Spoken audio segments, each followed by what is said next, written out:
Bismillahirrahmanirrahim. Assalamualaikum warahmatullahi wabarakatuh. Waalaikumsalam warahmatullahi wabarakatuh. Alhamdulillah, alhamdulillahirabbil alamin.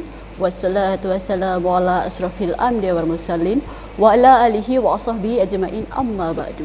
Asyhadu an la ilaha illallah wa asyhadu anna Muhammadar Rasulullah. Allahumma sholli ala sayyidina Muhammad wa ala ali sayyidina Muhammad. Shadaqallahul azim. Permisi yang dirahmati oleh Allah Subhanahu wa taala. Alhamdulillah senang sekali di kesempatan sore hari ini saya Diva Jeffrina dapat hadir menjumpai Anda dalam program acara Syiar. Adapun tema kita pada hari ini yaitu Islam dan moderasi beragama. Untuk membahas tema tersebut, di samping saya sudah ada Ustadz Horim SAG MPD. Assalamualaikum Ustadz. Waalaikumsalam. Apa kabar? Alhamdulillah. Alhamdulillah sehat ya Ustadz ya. Itu yang paling penting, sehat Ya, sekarang ya sehat. Ustadz ya. Iya, tema kita pada hari ini benar Ustadz, Islam dan moderasi beragama. Betul. Iya baik, sebelum kita masuk ke tema, saya akan menyapa terlebih dahulu ibu-ibu Majelis Taklim yang telah datang di studio kita pada sore hari ini dari Majelis Taklim RT 23 Purima Surai 2 Mendalo Darat. Assalamualaikum Ibu. Apa kabar hari ini? Alhamdulillah sehat ya Bu ya. Ijo-ijo sage-sage nih Bu. Oh, fresh banget nih Bu ya. Iya baik. Siap mendengarkan tausiah dari Ustadz? Siap, iya insya Allah. Dan pemirsa, pemusik kita pada hari ini dari El Hawa. Assalamualaikum Mbak Mas. Waalaikumsalam warahmatullahi wabarakatuh. Iya baik pemirsa dan juga Ustadz, kita masuk ke tema kita pada Oke. hari ini yaitu Islam dan moderasi beragama. Silakan. Assalamualaikum warahmatullahi wabarakatuh. Waalaikumsalam warahmatullahi wabarakatuh. Innal hamdalillah wassalatu wassalamu ala Rasulillah wa ala alihi wa sahbihi wa mawalah. Asyhadu an la ilaha illallah wahdahu la syarikalah wa asyhadu anna sayyidina wa nabiyyana Muhammadan abduhu wa rasuluh la nabiyya ba'dah. Qala Allah ta'ala fil Qur'anil Karim, a'udzu billahi minasyaitonir rajim. Bismillahirrahmanirrahim. La ikraha fid din, qad tabayyana ar-rusdu minal ghayy ila akhir. Shadaqallahu maulana azim. Pemirsa TPRI Jambi, TPRI punya kita dimanapun Anda berada, yang saya hormati dan saya muliakan Ibu Majelis Taklim Perumahan Purima Surai 3 RT 23, yang berbahagia para pemusik kita dari El Hawa pada sore hari ini. Bersyukur kita kepada Allah Subhanahu wa taala atas segala limpahan nikmat. Yang pertama nikmat iman, nikmat kesehatan dan nikmat kesempatan, sehingga kita pada sore hari yang berbahagia ini dapat hadir di studio TPRI Jambi ini dalam rangka ubudiyah kita kepada Allah Subhanahu wa taala. Salawat dan salam tak lupa pula kita sampaikan kepada junjungan kita Nabi besar Muhammad sallallahu alaihi wasallam. Allahumma salli ala sayyidina Muhammad wa ala ali sayyidina Muhammad. Ibu yang dirahmati Allah, sesuai dengan tema kita pada sore hari ini yaitu Islam dan moderasi beragama. Islam adalah salah satu keyakinan kita sebagai orang muslim dan orang mukmin. Islam ditentukan dengan 5 macam. Yang pertama, mengucapkan 2 kalimat syahadat, itu orang Islam. Kalau tidak mengucapkan 2 kalimat syahadat, artinya bukan orang Islam. Yang kedua, sholat 5 waktu. Yang ketiga, puasa di bulan Ramadan. Keempat, membayar zakat dan fitrah. Kelima, naik haji bagi yang mampu. Ini terdapat di dalam rukun Islam.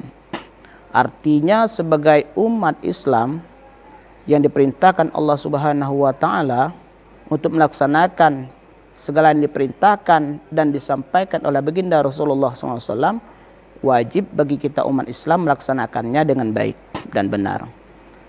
Kalau semuanya itu tidak kita lakukan, mungkin kita belum termasuk kategori golongan orang-orang yang disebut sebagai pemeluk dalam keyakinan ajaran agama Islam. Kemudian lagi, Islam juga didirikan atas dasar keimanan. Tidak mudah menjadi orang Islam. Karena apa? Orang Islam tuh banyak kerjonya, Bu. Sholat 5 waktu, sehari semalam, puasa sebulan, kemudian ngerjokan haji lagi, banyak pula habis duit ada. Tapi ketika keimanan itu sudah tertanam di dalam hati nurani kita, Islam adalah hak mutlak bagi kita. Tidak akan pindah ke lain hati. Asyhadu an la ilaha illallah wa asyhadu anna Muhammadar Rasulullah. Kalau itu sudah kita ucapkan, ikrarkan dengan lidah, tasdidkan dengan hati, dan kita kerjakan dengan anggota badan, itulah yang disebut sebagai penganut ajaran agama Islam. Kemudian lagi yang kedua, moderasi beragama. Moderasi ini adalah salah satu bentuk di dalam bahasa Arab disebut dengan wasatan. Wasatan itu artinya pertengahan atau tengah-tengah. Atau boleh jadi disebut dengan wasataniyah. Artinya umat yang terpilih. Makanya kita sering dijuluk dengan umatan wasatan. Artinya umat yang terpilih. Artinya di dalam kita memeluk ajaran agama kita, Islam, sifat toleransi kita terhadap agama lain, itu harus kita tonjolkan. Apa sebab? Karena itu ada di dalam ajaran agama kita Islam.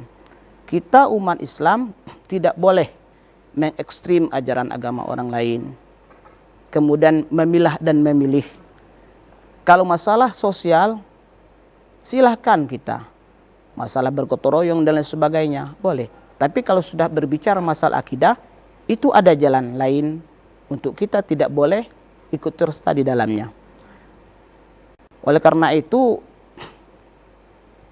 moderasi beragama ini hendaklah mulai dari kita, keluarga, jangan sampai nantinya ajaran agama yang kita anut sebagai ajaran agama Islam dianggap agama yang tidak peduli terhadap agama orang lain di bidang sosial dan lain sebagainya. Namun di dalam akidah kita tidak boleh mengikuti ajaran agama orang lain dan orang lain pun tidak boleh mengikuti ajaran agama kita. Apa sebab? Karena kita sudah ditetapkan lakum dinukum muladin, bagimu agamamu dan bagi kami adalah agama kami. Itu tidak bisa ditawar-tawar. Kemudian lagi, mengapa Islam itu harus toleransi? Islam diperintahkan atau dianjurkan untuk saling toleransi karena itu adalah dasarnya dari baginda Rasulullah SAW. Makanya disebut dengan Islam itu adalah agama rahmatan lil alamin. Apa sebab? Karena kata Allah, wa ma arsalnaka illa rahmatan lil alamin. Kami tidak mengutus kau ya Muhammad kecuali untuk menjadi rahmat buat sekalian alam. Jadi agama yang dibawa oleh Nabi kita Muhammad SAW itu mudah-mudahan menjadi rahmat buat sekalian alam, bukan saja buat orang Islam. Artinya ajaran-ajarannya, kemudian cara kita berbicara, cara kita bertutur sapa dan lain sebagainya, itu kan sudah diajarkan di dalam ajaran agama Islam. Makanya ada yang boleh kita ikuti, kita bersama dengan orang-orang yang bukan Islam, tapi ada yang kita saling menganjurkan, kita saling mendukung. Di dalam sosial kita, sifat kegotongan kita, itulah indahnya Islam. Mungkin itu dulu, Mbak. Iya. Tadi Islam dan moderasi beragama. Sebenarnya berarti moderasi beragama itu di tengah-tengah itu bagaimana tuh, Ustaz? Maksud di tengah-tengah itu artinya wasatan. Wasatan itu menjadi penengah. Menjadi penengah. Menjadi penengah dari misalnya di dalam ajaran agama lain, ada suatu pertikaian dan lain sebagainya. Islam berdiri di situ sebagai penengah. Jangan sampai misalnya hal-hal yang tidak kita inginkan, misalnya macam-macam sekarang kan, intimidasi, karena ekstrimnya kita beragama, sehingga agama kita itulah yang benar. Agama orang lain dianggap salah. Nah, itu yang tidak sesuai dengan tuntunan ajaran agama kita. Makanya agama kita kenapa disebut agama rahmatan lil alamin? Karena di situ agama kita menganjurkan kita harus saling hormat menghormati, saling harga menghargai. Iya, baik. Walaupun kita berbeda agama. Benar gitu. sekali. Kita break dulu sebentar dan kita sambung lagi Boleh, Ustaz Mbak. ya. Baik pemirsa, jangan kemana-mana. Kami akan kembali setelah pesan-pesan berikut ini.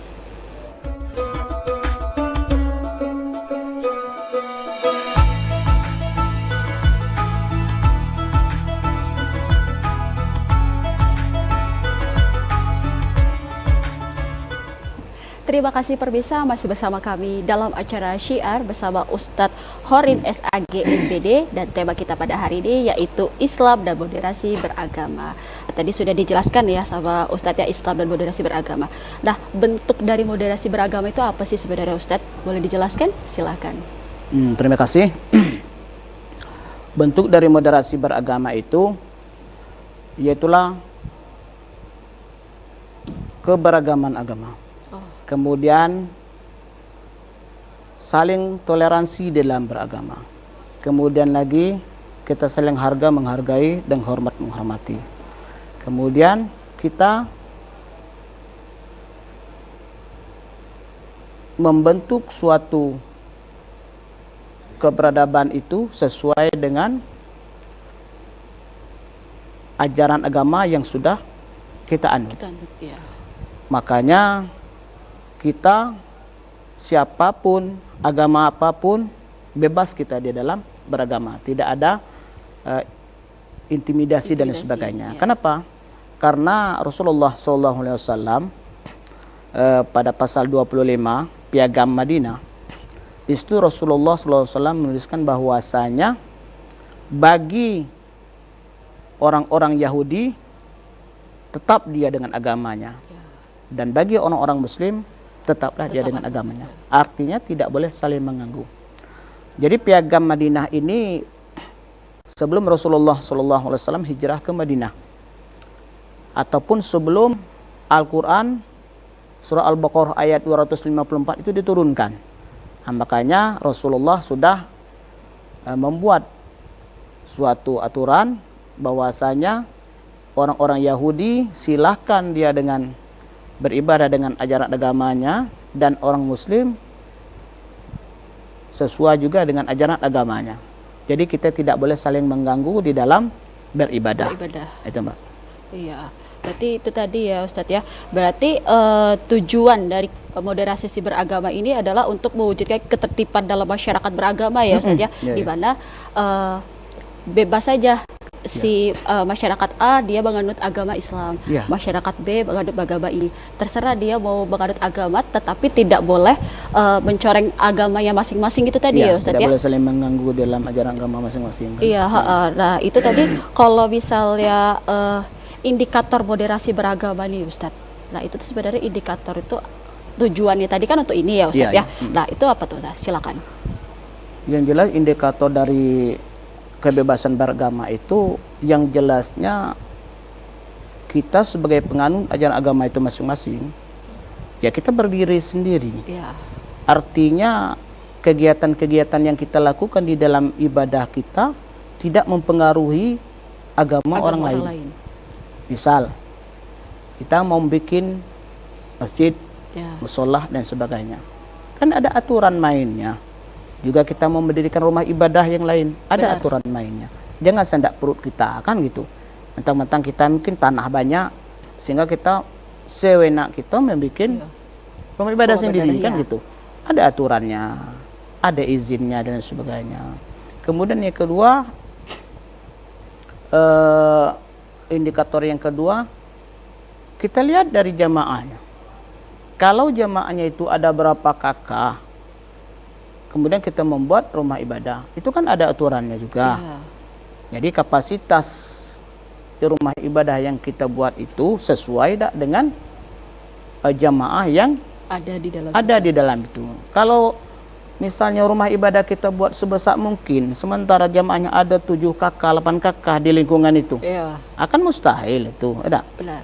Nah, kemudian ketiga, indikator yang ketiga, setiap pelaku ajaran agama itu hendaklah dia yang pertama satu tidak saling mengganggu, yang kedua adil, yang ketiga saling menghargai dan hormat menghormati di antara satu agama dan agama yang lain. Lain. Sehingga nantinya akan terciptalah suasana yang kondusif di suatu lingkungan tersebut atau di suatu tempat tersebut.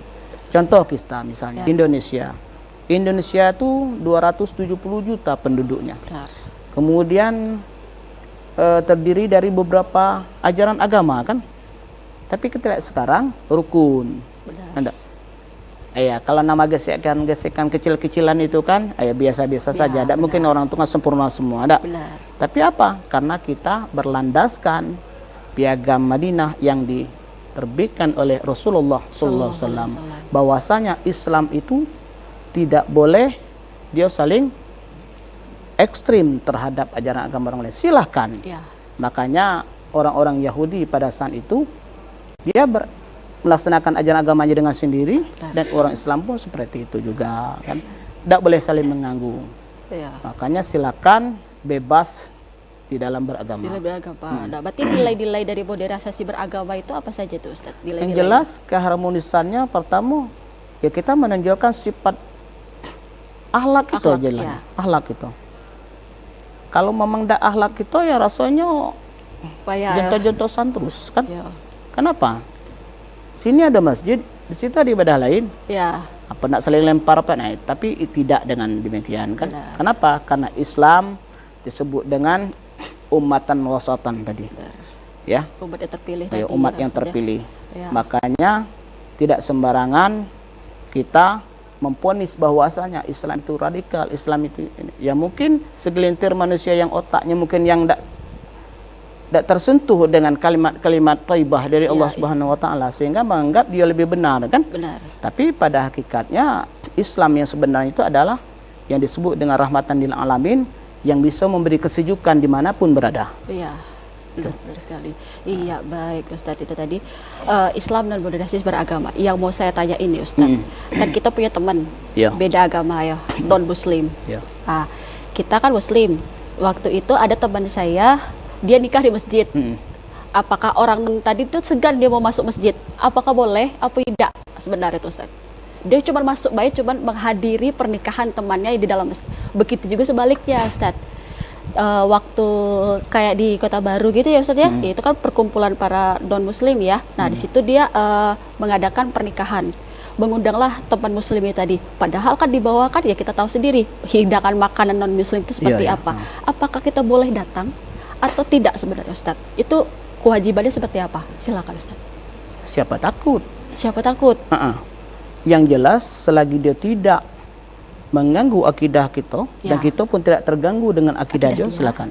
Misal kita nikah di masjid, sementara ada saudara kita yang non muslim, ada. Kemudian saudara kita yang muslim, ya mungkin kawan dekat, pengen, ya mungkin di dalam ajaran agama kita selain orang muslim tidak boleh memasuki masjid, masuk ibadah. Ya mungkin itu tahu diri lah kan gitu ya. Berarti orang muslim itu kan memang benar-benar tidak boleh selain orang muslim masuk ke masjid kan itu. Jadi teman kita harus tahu diri lah. Ya. Namun kalau kita berbicara secara ya, sosial dan sebagainya kan itu rasanya boleh-boleh saja. Ya. Kan cuma nak menghadiri dengan pakaian yang rapi. Ya, dia tidak menginjak-injak Al-Qur'an, dia tidak menghina masjid dan sebagainya. Dia teman kita menghadiri dak. Ya mungkin ada pertimbangan lain gitu kan. Benar. Dan begitu juga sebaliknya, kita menghadiri kegiatan-kegiatan mereka di gereja. Kalau memang kita ingin masuk dengan niat kita cuman teman kita, saudara kita. Sebatas menghadiri itu tadi. Menghadiri. Karena apa? Kita menghargai teman kita tadi. Benar. Kita tidak berbicara masalah akidah, kita berbicara masalah sosial kita tadi. Nah, itu boleh-boleh saja. Ya. Yang tidak boleh itu dengan adanya kita masuk situ mempengaruhi kita atau terpengaruh. Nah, itu rasanya yang tidak dibolehkan. Kenapa? Karena kan kita sudah dibatasi dengan lakum dinukum waliyadin. Bagimu agamamu dan bagiku agamaku. Ya. Dulu saya pernah juga Mbak, waktu saya masih jadi dosen di kesehatan dulu, ada teman saya itu non muslim. Jadi ketika lebaran kita hadir dia. Ya. Ya seperti biasalah makan minum Iya, ya. Nah, berteman bertamu kan ya, bercengkerama Ustaz, ya. dia sama-sama. Jadi ketika dia di rumah dia itu ada kegiatan Natalan, Ya. ada Natalan, dia ngundang kita. Undang kita ke rumah dia. Kawan pada tidak mau. Ya. Jadi kata saya gini, memang secara akidah kita tidak satu akidah. Tapi secara pekerjaan dia adalah saudara kita. Ya. Sama-sama bekerja. Untuk menghormati, Ya. karena dia sudah mengundang kita, silakan kita datang ke rumah dia. Ya masalah makannya kita tengok lah. Mana yang sesuai kita makan, kita makan. Ya. Kalau enggak, kenapa? Karena dia ngundang kita kan. Nah, kecuali kalau memang kita diundang ke rumah dia lah sudah dihidang yang hal-hal yang tidak sesuai dengan ajaran agama kita, Ya. nah itu kan mentah-mentah lah kita tolak kan Ya. gitu.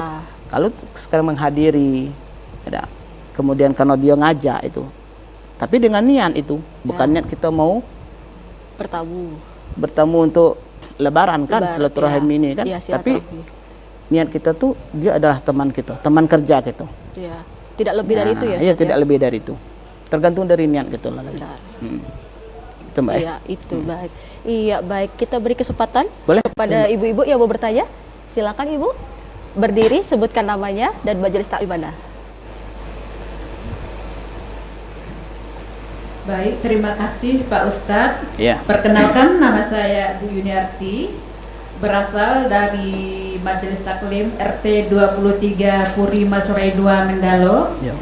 Yang ingin saya tanyakan sesuai dengan topik kita tadi,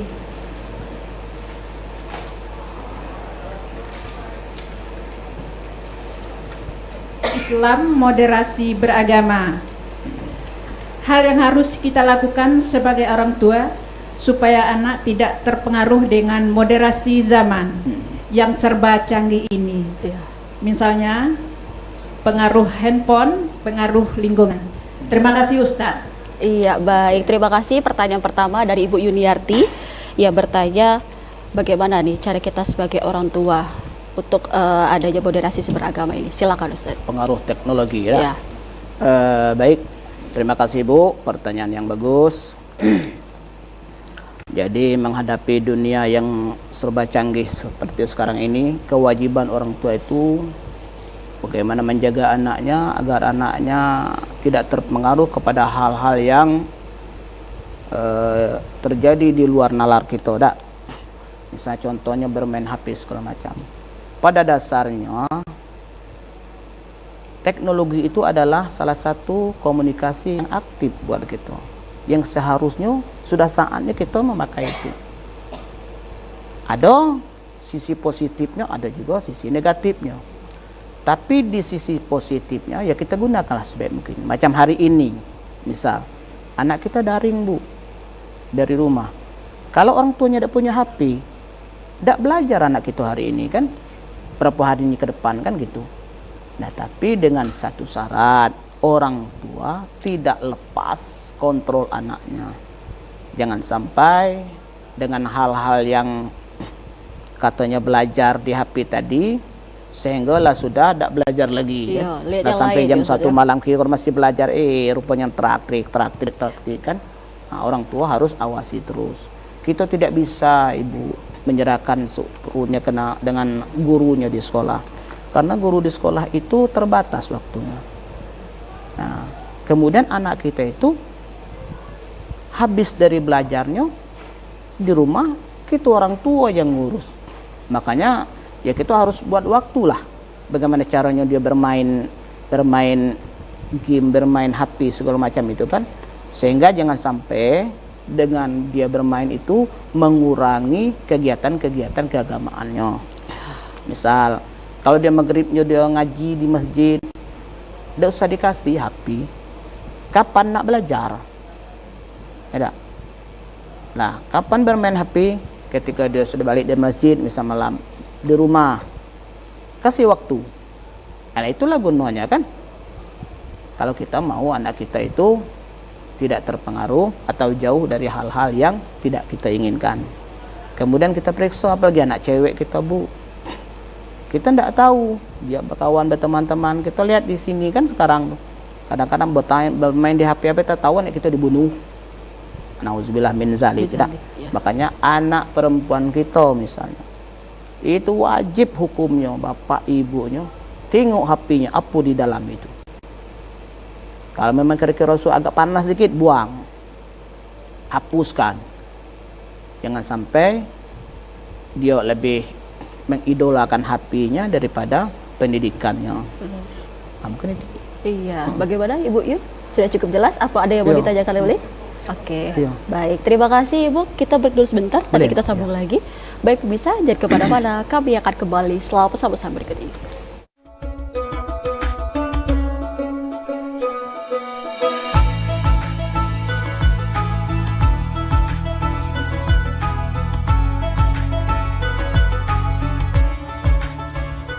Terima kasih pemirsa, masih bersama kami dalam program Asyara Syiar bersama Ustadz Horib SAG MPD, dan tema kita pada hari ini yaitu Islam dan moderasi beragama. Baik, kita masih beri kesempatan ya Ustadz ya, yang mau Boleh. bertanya, silakan Ibu. Ustaz, izin bertanya. Saya Oci dari Majelis Taklim Purima Surai 2, Mendalu Darat. Yang ingin saya tanyakan adalah bagaimana cara mengaplikasikan moderasi beragama dalam kehidupan sehari-hari. Selanjutnya, apa itu moderasi beragama dalam perspektif Islam? Itu saja, terima kasih Ustaz. Assalamualaikum warahmatullahi wabarakatuh. Waalaikumsalam warahmatullahi wabarakatuh. Pertanyaan kedua dari Bu Oci tadi, ada dua pertanyaan ya Ustadz. Bagaimana caranya sehari-hari dan moderasi beragama tadi? Silakan Ustadz. Baik, pertanyaan yang bagus. Yang pertama, moderasi beragama. Aplikasi Oh, aplikasi sehari-hari. moderasi beragama, Ya, Bu, ya. Jadi tadi kan sudah dijelaskan bahwasanya moderasi itu adalah salah satu bentuk dari sifat adil, kemudian seimbang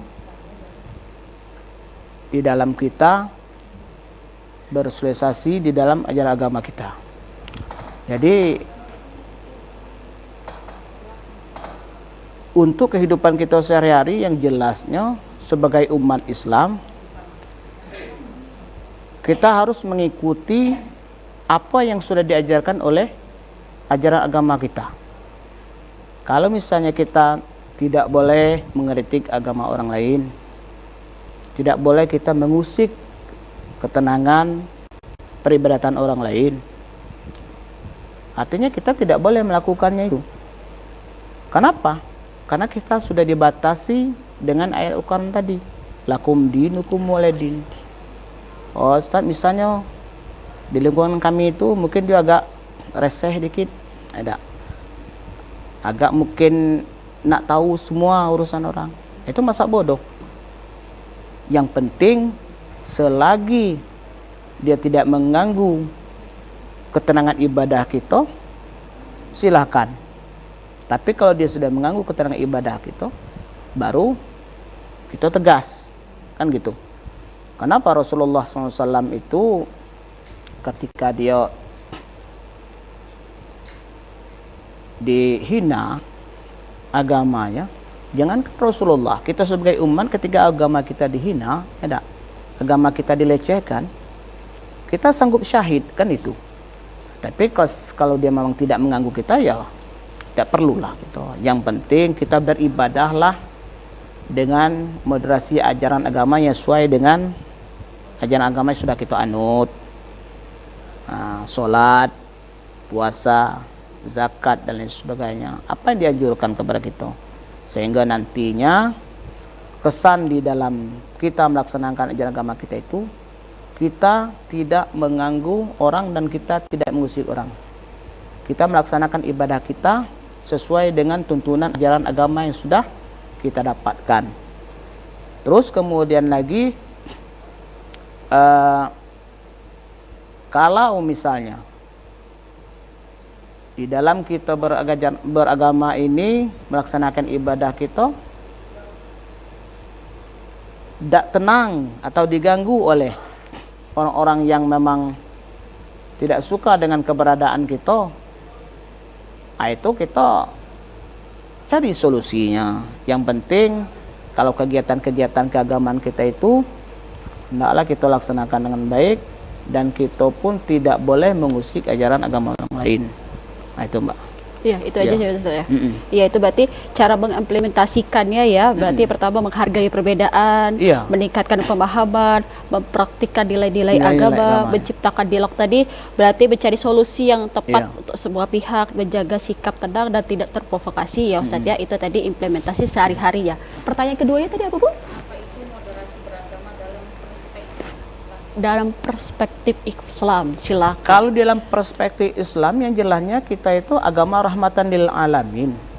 Artinya lakum dinukum mulyadin, bagi kamu agamamu, bagi kami agama kami. Kami tidak boleh diganggu dan kamu pun tidak boleh mengganggu kami, dan kami pun tidak mengganggu kamu.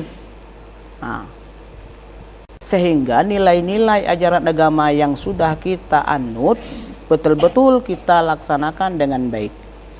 Nah, dan jangan sampai kita sebagai penganut ajaran agama Islam yang pengennya kita moderasi beragama, tapi kita tidak mencerminkan nilai-nilai ibadah dengan baik yang sesuai dengan ajaran agama kita. Justru kita membuat atau memperkeruhkan suasana bagi ajaran agama lain. Itu yang tidak dibolehkan. Nah, makanya kita harus fokus, kita harus istiqomah di dalam hidup dan kehidupan kita ini, dalam rangka kita beragama ini dengan ajaran agama orang yang lain.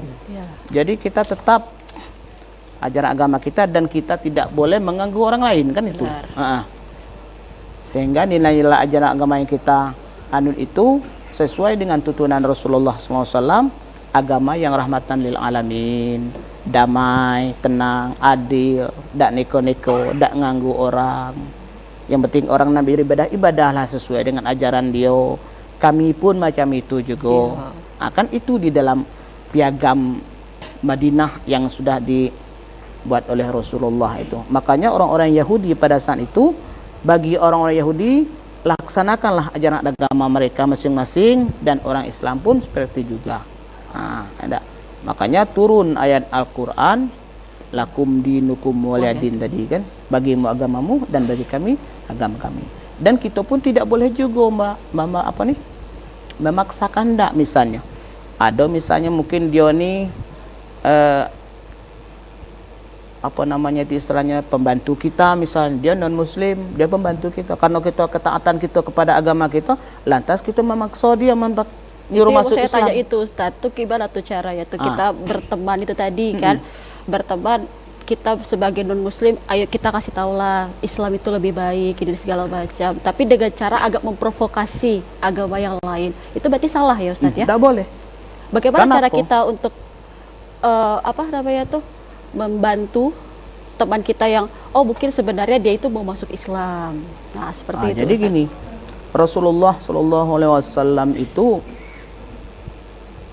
dia mengajak orang masuk ke ajaran agama Islam bukan dengan kekerasan, bukan dengan menakut-nakutkan, kemudian bukan dengan intimidasi, tapi apa? Tapi dengan kelemah lembutan. Tapi apa? Dengan bahasa yang indah. Makanya Al-Quran menjelaskan la ikraha fiddin, tidak ada paksaan di dalam agama. Ngapa kita nak maksa-maksa orang kan gitu? Atau misalnya, ini kawan kita, udahlah, kalau kau tidak mau, kita tidak berteman lagi lah. Tidak boleh. Islam tidak seperti itu. Islam tidak memerintahkan umatnya untuk seperti itu. Silahkan pelajari dulu, ya, dipelajari dulu Islam itu sebenarnya. Jangan langsung masuk. Jadi ibu kami kebetulan juga di MCI Mualaf Center Indonesia Jambi, itu sekarang sudah puluhan yang masuk Islam. Ada.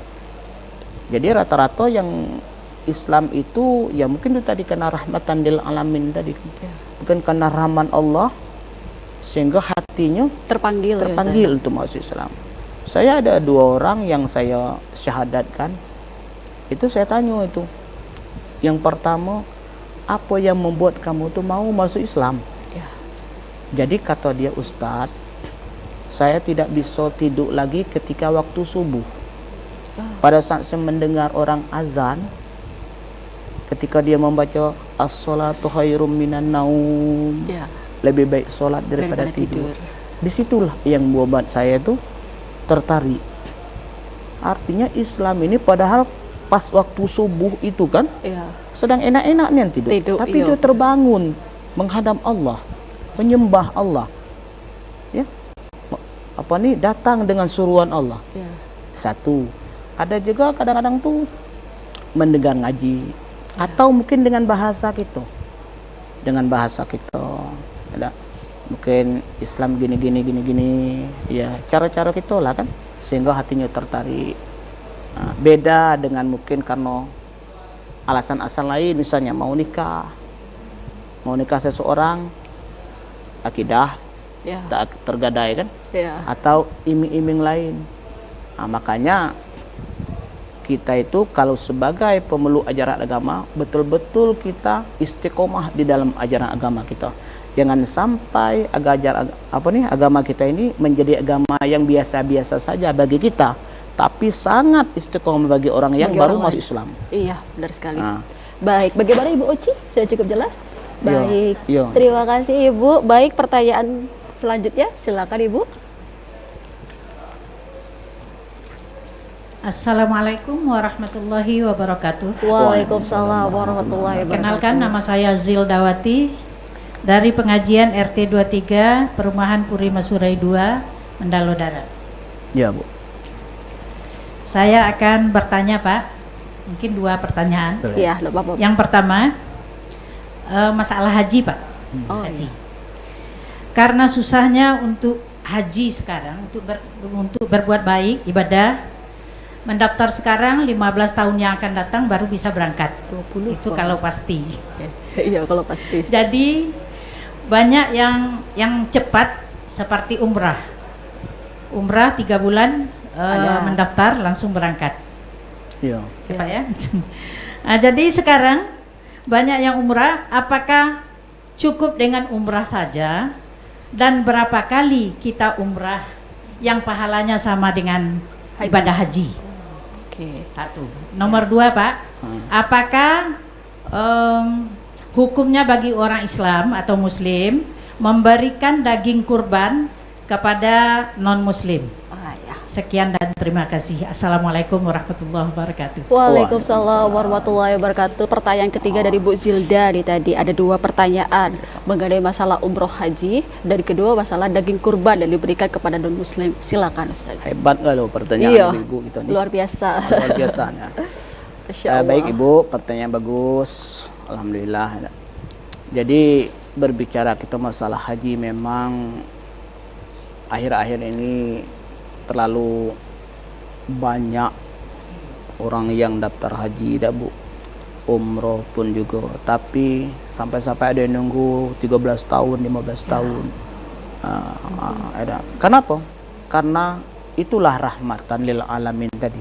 Allah berikan kita rahmat rizki, sehingga kita kata orang ini berlomba-lomba nak beribadah ke tanah suci, ya tak pengen.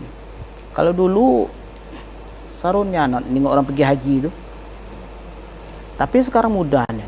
Tapi itu tadi antriannya panjang. Jadi yang perlu kita istiqomahkan itu, yang pertama niat kita. Niat kita sudah mau berangkat haji, pengen ada. Namun mungkin kalau 15 tahun tidak tercapai lagi, sudahlah ganti dengan umroh. Umroh pun mungkin suatu saat kakek dibatasi lagi, tidak boleh lebih dari 2 kali kan itu ya. Yang mudah-mudahan lah ada, tidak. Ya. Nah, kalau masalah pahalanya itu, yang jelasnya kalau haji itu kan cuma setahun sekali, dan itu pun dilakukan pada hari raya kurban. Ya. Ada, memang pahalanya yang besar itu pada hari raya kurban. Namun misalnya Ibu, saya mau berangkat umroh baik 20 kali, apakah lebih sama pahalanya dengan haji? Tidak perlu Bu. Yang penting niat kita. kita ke tanah suci, mengunjungi Baitullah, rumah Allah, masalah pahala haji, pahala umroh, wallahu alam bisawab. Taulah Allah yang mengukurkan daripada derajat pahala kita. Yang jelasnya kalau diukur-ukur, Bu, jangankan kita ada duit pergi haji, orang yang tidak punya apa-apa, solat Jumat ada, itu samalah pengganti daripada haji. Innal jum'ata sayyidul ayyam wa hajjul fuqara wa idul masakin. Itu sama dengan haji. Apalagi kita yang memang punya duit. Namun kalau kita misalnya nak minta pahalanya itu sama dengan haji, itu wallahu alam. Yang jelasnya kita melaksanakan haji itu hanya pada bulan kurban, hari raya kurban. Nak umroh kita 10 kali, nak 5 kali, nak 20 kali, nak kita samakan dengan pahala haji, itu tanyalah dengan Allah. Pertanyaan kedua nih Ustadz, yang masalah daging kurban tadi. Yang kedua, memang banyak polemik di keluarga kita, ya, di warga-warga kita. Saya sering juga bapaknya ibu ditanyai, Ustadz, apa hukumnya kita ngasih daging kurban orang yang non muslim, sedangkan kurban itu kan hanya orang muslim. Sebenarnya kalau menurut hukumnya tidak dapat pahala. Tidak dapat pahala. Dan pahala itu untuk siapa? Untuk orang sama muslim. Tapi di mana dapat pahala yang lain? Solidaritas kita sesama tetangga. Sosial kita, Bu. Jadi pahala satu, pahala ibadah kurban kita, yang kedua pahala sosial kita. Baik, tidak Ibu. mungkin kita dia orang susah pengen dia makan walaupun dia beda agama. Ya mungkin suatu saat begitu kita kasih dia daging kurban tuh, ayahku tahun depan aku nak masuk syahadat. Kalau bisa jadi ya, iya baik. Yang jelas selagi kita masih bertetangga, bersaudara, ya apalagi dia kadang-kadang macam kami dulu, Bu, kita kurban tuh dia ikut juga. Iya, karena apa namanya kebersamaan itu tadi kan. Tidak mungkin kita tidak ngasih. Akan itu Bagaimana Ibu, sudah cukup jelas? Baik, terima kasih Ustadz. Kita break dulu sebentar. Boleh, nanti kita sambung lagi. Baik Nisa, jangan kemana-mana, kami akan kembali setelah pesan-pesan berikut ini.